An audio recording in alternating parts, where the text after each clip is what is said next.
দোয়াটা বেশি বেশি করার চেষ্টা করি। দোয়াটা হচ্ছে, মুসা আলাইহিস সালাম একটা গাছের নিচে হেলান দিয়ে বসলেন, বসে দেখলেন দুইজন মেয়ে দাঁড়িয়ে আছে দূরে, পানি নিতে পারছে না, লোকজন পানি নিয়ে যাচ্ছে, ওরা দাঁড়িয়ে আছে বেচারি। মুসা আলাইহিস সালাম গিয়ে বললেন, কি সমস্যা আপনাদের? এটা নিয়ে আপনারা আবার মেয়েদের সাথে কথা বলার চেষ্টা করেন। ঠিক আছে, তো মাহারাম গায়রা মাহারাম মেনে চলে। তারা বললেন যে আমাদের বাবা অনেক বৃদ্ধ মানুষ, আমরা পানি নিতে পারি না যতক্ষণ না আমাদের কম পানি নিয়ে চলে যায়। মুসা আলাইহিস সালাম তো একটু বললাম না, ফিজিক্যালি খুব স্ট্রং ছিলেন, থাকে না বডি বিল্ডার, সামনে গিয়ে কথা বলে সরো পানি দিতে দাও, তখন মানুষ একটু মূল্যায়ন করে না। তো মুসা আলাইহিস সালাম এভাবে পানি নিয়ে দিলেন এবং বাছুরদেরকে পানি পান করালেন, করিয়ে গাছের নিচে এসে বসে আছেন।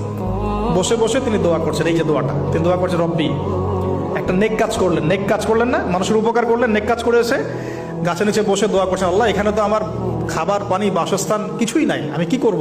রব্বি ইন্নি লিমা